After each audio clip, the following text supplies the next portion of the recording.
Petiu Porã, seja bem-vindo ao podcast Litoral Voto a Voto. Episódio de hoje com o deputado federal pelo PT de São Paulo, Vicentinho. Eu sou Ale Morales e convido você a estar com a gente de segunda a sexta, sempre em episódios inéditos, com entrevistas exclusivas, um bate-papo de política com os principais protagonistas da política local, as câmaras de vereador, a Lesp, Congresso Nacional, e você acompanha diariamente de segunda a sexta pelas principais plataformas de áudio e assiste a nossa entrevista em vídeo pelo Facebook e YouTube da BTV Bertioga. Deputado federal Vicentinho, bem-vindo à BTV Bertioga. Uma alegria, uma honra colar essa figurinha no meu álbum de jornalista, de poder te entrevistar. Uma alegria, Vicentinho, bem-vindo. Olá, Ale Morales, um abraço, uma imensa satisfação de estar me comunicando contigo. Um abraço a quem vai nos acompanhar na região, viu? Imensa satisfação, estou à sua inteira disposição, viu? Eu tenho começado o nosso podcast com os convidados, até porque sempre tem uma nova geração vindo, então eu tenho pedido para os meus entrevistados contarem um pouquinho da sua trajetória. E eu queria que você falasse um pouquinho, Vicentinho, você sempre foi da política, você é da política desde criança. Eu conheço um pouco a sua biografia, mas é mais legal ouvir de você mesmo. Vamos lá. Bem, Ale, eu sou potiguar, sou do Rio Grande do Norte, do sertão. Eu nasci num sítio lá, tudo bonito, Sítio Maravilha, município de Campo Redondo. Mas eu cheguei em Acari, que é uma cidade do Seridó, menino, bem novinho, com alguns meses. Minha mãe dizia que eu cheguei de colo. E aí fiquei lá até 20 anos. Lá eu trabalhei em mineração, na construção civil, trabalhei na roçada com meu pai, na roça, trabalhei vendendo pão na cidade. Aí vim para São Paulo e morei em Diadema, trabalhei numa empresa metalúrgica, a Tamet. Essa empresa hoje se chama Delga. E depois eu entrei nessa Tamet, eu trabalhei 2 anos, depois eu entrei na Mercedes-Benz. Na Mercedes-Benz eu fiquei lá por 25 anos, empregado dessa empresa por 25 anos. E foi entre a Tamet e a Mercedes-Benz que eu digo que nasci de novo para a cidadania.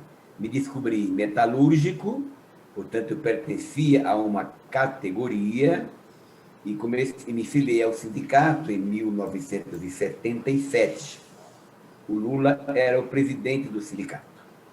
E me envolvi com todas as lutas dos anos 78, 79, 80, mas principalmente 79 e 80, eu já estava na Mercedes-Benz, e ali me convidaram, quando o Lula foi preso e condenado à prisão e caçado pela ditadura militar, tinham que formar uma nova diretoria, e me convidaram para ser membro dessa diretoria, já porque eu me destaquei minimamente nas lutas da Mercedes-Benz.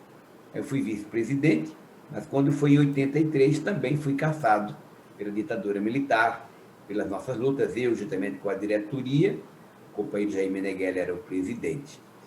Aí voltamos, eu voltei em 80 e foi em 83, em 84 eu voltei como primeiro secretário, em 87 fui eleito presidente do Sindicato dos Metalúrgicos, do ABC, em 87. Em 94, eu fui eleito presidente nacional da CUT. Cumpri 2 mandatos.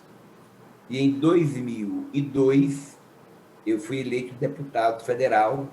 Aí fui reeleito, 5º mandato, estou cumprindo esta missão. Eu me filiei ao Partido dos Trabalhadores em 1980, no ano da sua fundação. Meses depois, me filiei em junho, o partido foi fundado em maio. Que mais? Eu sou advogado e também sou professor universitário, professor de Direito em uma universidade em São Bernardo, Universidade do Brasil, Faculdade FAPAM. E a minha vida no Congresso é a luta em defesa dos direitos do nosso povo. É a deixa que eu ia pegar para te fazer minha primeira pergunta de política aqui do nosso podcast Litoral Voto a Voto. Direito dos trabalhadores. Existe uma impressão, eu vou falar impressão, mas aí o senhor tem toda, né? Pode afirmar ou me desmentir, mas eu tenho uma impressão que os direitos trabalhistas estão derretendo. Não sei se só por legislação, por congressistas que não dão importância a isso, ou por uma questão mundial mesmo, o trabalho está mudando. Eu digo, a aposentadoria recentemente foi alterado, toda hora alguém quer cortar direito, férias, esse papo está sempre, o trabalhador está sempre pagando essa conta de alguma forma, né, Vicentinho? Está errada a minha percepção? A sua percepção está correta. Lamentavelmente, você está certo. É verdade. Infelizmente, existe um conflito, um conflito de classe, em que muitos segmentos empresariais eles interpretam que a melhor maneira deles viverem melhor, ganhar mais, é reduzindo o direito do nosso povo trabalhador. Isso tem sido um profundo prejuízo para nós. Eu que me envolvi com todas essas lutas, nos anos 80, vivemos décadas, inclusive na própria ditadura militar, ali pelo final da ditadura, nós obtivemos conquistas. Na Constituição de 88, tivemos direitos consagrados, consagradíssimos, como a redução da jornada de trabalho, como direitos assegurados de negociação, está lá o artigo 7º, que assegura esse direito, além de outros direitos sociais, desde o artigo 3º, que se fala em direito, dignidade, cidadania. Por isso que eu tenho um carinho especial por essa Constituição, que tem seus direitos do nosso povo ameaçados ali. O que ocorreu ao longo dessa história mais recente? No Lula, na época do presidente Lula, nós tivemos, digamos, o auge das conquistas dos nossos direitos. Nós tivemos ali pleno emprego, porque 94% do emprego no país é considerado pela ONU pleno emprego. Tivemos pleno emprego, os sindicatos reconhecidos, eu fui inclusive o relator da legalização das centrais sindicais, ali nós tivemos negociações em que 98% dos sindicatos obtiveram mais do que aumentos, reajustes mais do que a própria inflação. Enfrentamos a crise de 2008, a crise econômica iniciada nos Estados Unidos com força aqui no Brasil, fortalecendo o mercado interno, porque o povo ganhava melhor e um governo que fez com que nós tivéssemos casa, luz elétrica, tivéssemos o salário mínimo triplicado. O agricultor familiar teve todas as suas condições com o PRONAF, por exemplo, que é o Programa da Agricultura Familiar, quintuplicado. O Brasil saiu do mapa da fome, mais de 32 milhões de pessoas saíram do mapa da fome. As pessoas puderam comprar uma casinha melhor, comprar carro, puderam andar de avião. Então, todos os mais pobres tiveram, nossa comunidade negra, indígena, quilombola, teve direito de entrarem nas universidades. Então, foi um momento muito, muito bonito para o nosso país. Experimentamos coisas boas. E ali nos enchemos de esperança, imaginando que o futuro seria muito melhor para todos nós, porque todas as decisões iam nesse caminho. Quando se descobriu o pré-sal, vocês que estão aí na região praiana, sabem que o pré-sal é uma das maiores riquezas do Brasil. Quando foi descoberto o pré-sal, nós tomamos o cuidado de aprovar um projeto de lei para garantir que parte desse pré-sal fosse transformado em fundo para combater a miséria. Os economistas diziam que o Brasil, se continuasse naquela toada, em 25 anos, a situação do povo brasileiro seria equivalente ao povo europeu e dos países mais avançados. Mas aí veio os golpes, né? Primeiro golpe na nossa presidenta Dilma, isso impediu que a Dilma foi, digamos assim, a guardiã dessas conquistas, já que impediram ela de avançar em vários projetos. Mas ela guardou, ela protegeu.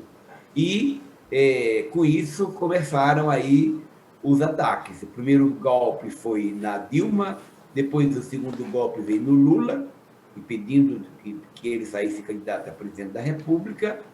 E, juntamente com esses golpes, vieram as medidas que enfraqueceram, o que você acabou de falar, o nosso povo trabalhador. Quando eles fizeram, primeiro, a aprovação do congelamento, nós chamamos de PEC da morte, por 20 anos, nas medidas de investimentos para a saúde e nas cláusulas sociais, quando acrescente-se aí a entrega do pré-sal verdadeiramente, quando eles fizeram isso, entregaram para os grandes grupos.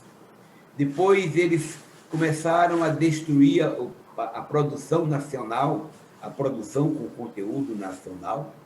Depois eles vieram com a reforma previdenciária e colocou os jovens no abandono. O jovem não vai ter facilidade para se aposentar pela Previdência Pública, lamentavelmente, e prejudicou a condição de quem já estava pagando a sua aposentadoria. Quando eles fizeram uma reforma trabalhista, cujo objetivo foi retirar direitos, dilapidando um patrimônio histórico que nem os militares ousaram fazer, mexer na Constituição para retirar direitos do nosso povo. Todos esses aspectos fizeram com que o nosso povo ficasse mais pobre. E quando o povo fica mais pobre, o povo trabalhador, que é quem sustenta a economia sob dois aspectos, um deles é o de produzir, trabalhar no campo e na cidade, o outro de sustentar a economia através do consumo, porque a lei, quando o trabalhador, quando o povo ganha, o povo compra. Quando o povo compra, as lojas vendem. Para que as lojas vendam, elas têm que ter produção, por isso são pedidos a produção às empresas, e as empresas produzirão mais, e quando produziram mais, contrataram mais. Foi uma bola de neve positiva. Com esse, da época do golpe do Michel Temer para cá, só se vem retirando direitos do povo. Inclusive, hoje, eu participei de uma live para discutir a norma reguladora número 36, porque querem, essa norma ela determina as condições de trabalho com insalubridade, com cuidados técnicos para proteger os trabalhadores em frigoríficos. Cada setor no nosso país vem sofrendo essas consequências. Para vocês terem uma ideia de um número científico muito marcante, na região do ABC, que é onde eu moro, em São Bernardo, existiam 385 mil trabalhadores com carteira assinada. Logo, eles tinham direito a férias, 13º, aviso prévio, fundo de garantia, cláusulas sociais. Antes da crise do coronavírus, no ano passado, esse número caiu para 180 mil. Significa dizer que a maioria dos membros da classe trabalhadora hoje estão na economia informal. E hoje nós estamos com 14 milhões de desempregados. 14 milhões de desempregados. Mas não é só isso. Esses 14 milhões de desempregados, acrescente-se aí os 8 milhões de pessoas que não mais procuraram mais empregos e não desapareceram, né? Não desapareceram. Para você ter uma ideia, no Brasil, nós estamos hoje com 14 milhões 272 mil trabalhadores desocupados, desempregados, 2.539 mil a mais do que no mesmo período de 2020. Olha que coisa grave. Pessoas que saíram da força de trabalho em relação ao mesmo período do ano passado, 10.644. O número de ocupados caiu nesse período em relação ao mesmo período do ano passado em 8.126.000. Esses dados são do PNAD, IBGE, do trimestre do final do ano, que faz esses estudos. E a massa de salário também caiu 15,7 bilhões ao mês. Isto é, mais de 15 bilhões deixaram as mãos dos trabalhadores, deixaram de circular na economia todos os meses. Então, esses dados mostram o quê? Que o nosso povo está mais pobre, que o país está mais pobre.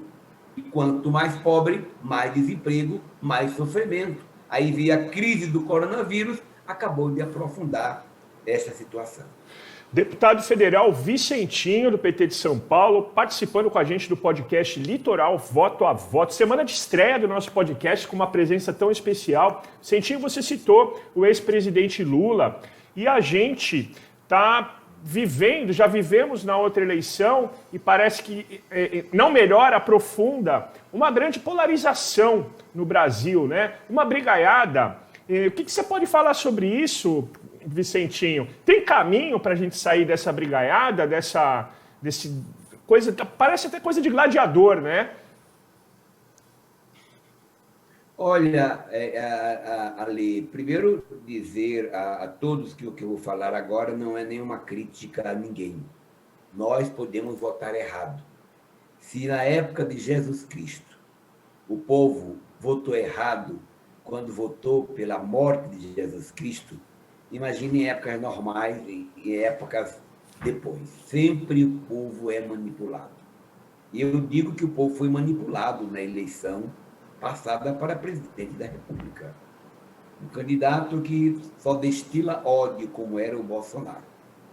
Essa história, para mim, que sou leigo, evidentemente, descontem o fato de eu ser leigo. Nessa história dessa facada, que ninguém viu sangue, criou um clamor geral.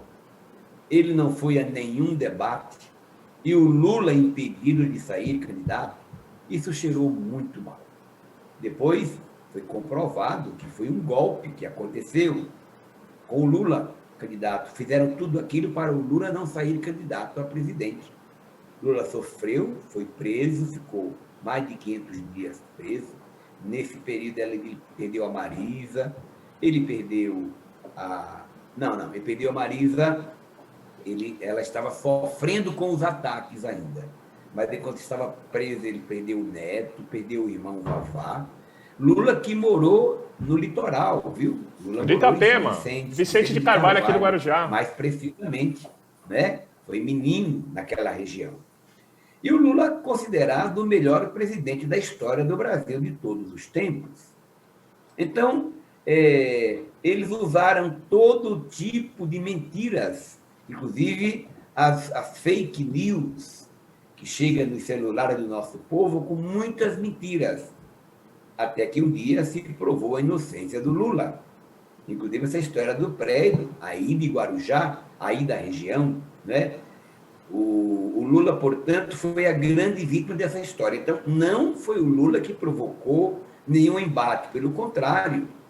O Jair Bolsonaro, que para mim é um genocida, eu digo isso, já disse isso várias vezes no plenário da Câmara, que tratou com desdém a questão da pandemia, que maltratou o nosso povo chamando de maricas, de covardes, que foi na rua sem usar máscara, que provocou aglomeração, chegamos a mais de 360 mil mortes, que desrespeitou, inclusive, as vacinas que estavam sendo produzidas naquele período, que deixou de comprar vacinas em agosto do ano passado, 70 milhões de vacinas, deixou o presidente da Pfizer no Congresso, no Palácio do Planalto, esperando o Bolsonaro por 10 horas e não foi recebido. Quer dizer, tudo isso mostra que o Brasil vive uma pior crise provocada por isso. Então, o Lula, que hoje e ontem o Supremo tomou uma decisão baseado em fatos, aí sim, não baseado em ódio, não baseado em convicção, não baseado em um juiz parcial, mas baseado em decisões que efetivamente comprovam o quanto que o Lula foi injustiçado. Agora, já se percebe quando o Lula, que em todas as pesquisas está em primeiríssimo lugar, se percebe que não há uma briga entre os dois. Enquanto o Bolsonaro fala de ódio, o Lula fala de amor, o Lula fala de solidariedade. Olha o que ele disse um dia desse. Ele disse, olha, eu sofri tudo que eu sofri na prisão, a humilhação que eu passei, o que chamaram, muita gente ficou com ódio de mim por causa da própria mídia, mas eu não estou aqui com ódio. Eu quero dizer que o que eu passei é muito pouco diante do que o nosso povo está passando.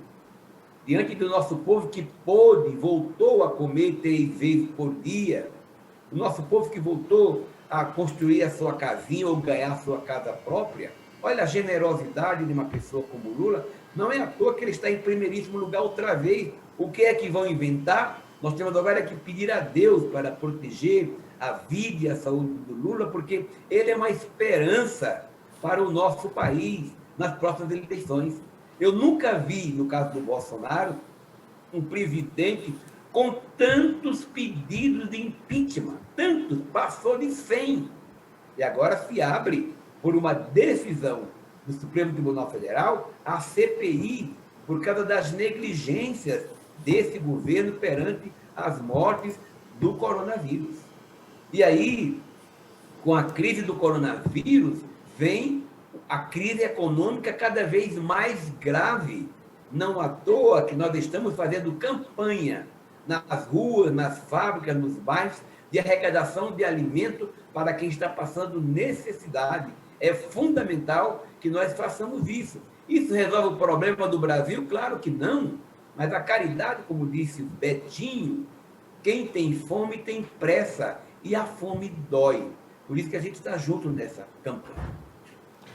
Agradecer, não quero estourar meu tempo, quero ficar de bem com a sua assessoria, para você estar sempre com a gente aqui no podcast. Dá um abraço no Mário Nunes, dá um abraço na Elis, pessoal do PT aqui da cidade, o Guilherme, o presidente, a professora Lucélia, todos o cumprimentando também. E agradecer, Vicentinho, por participar do nosso podcast, uma honra para mim.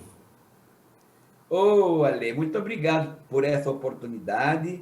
Eu estou à sua disposição.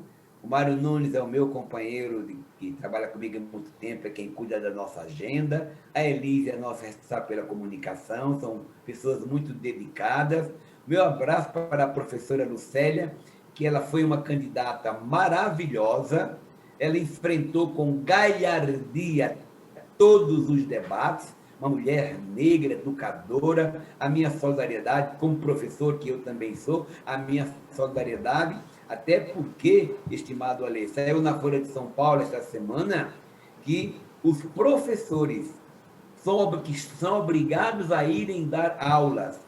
A pesquisa feita por várias instituições comprovou que o aumento e que a morte dos professores atingidos por coronavírus é 33% acima do que da comunidade no geral. Então, o meu abraço ao nosso povo bom de Bertioga. Tem uma família querida que mora em Bertioga, que eu estou comprometido a ir qualquer dia em Bertioga. Aliás, tem uma minha companheira, Hilda Ferreira, que a família dela é de Bertioga. E quando a minha filha ficou muito má, minha filha teve câncer, sofreu 3 profundas cirurgias, esse povo bom de Bertioga, da família da Hilda, fez orações permanentes pela minha filha. Eu tenho gratidão. Quando passar tudo isso, eu vou a Bertioga, abraçar essas pessoas, agradecer, cumprimentar meus companheiros de partido. Eu espero que a gente possa comer um peixe, já que você está aí mostrando aí um aquário lindo. Então, não vamos comer o peixe do aquário, não, mas para matar a fome, vamos comer um peixinho do mar mesmo, se Deus quiser. É meu convidado. Inclusive, eu falei da nova guarda, esqueci do Maurício, do Douglas, da velha guarda do PT da cidade também, que muitos seus fãs estão muito ansiosos para assistir nossa entrevista. Vicentinho, um abraço, fica com Deus, se cuida, saúde, paz e bem. Amém, estimado companheiro, saúde, paz e bem. Tchau. Beleza, galera? Esse foi o deputado federal pelo Partido dos Trabalhadores de São Paulo, Vicentinho, aqui no nosso podcast Litoral Voto a Voto, de segunda a sexta, sempre em episódios inéditos. Tchau, gente. Fiquem com Deus.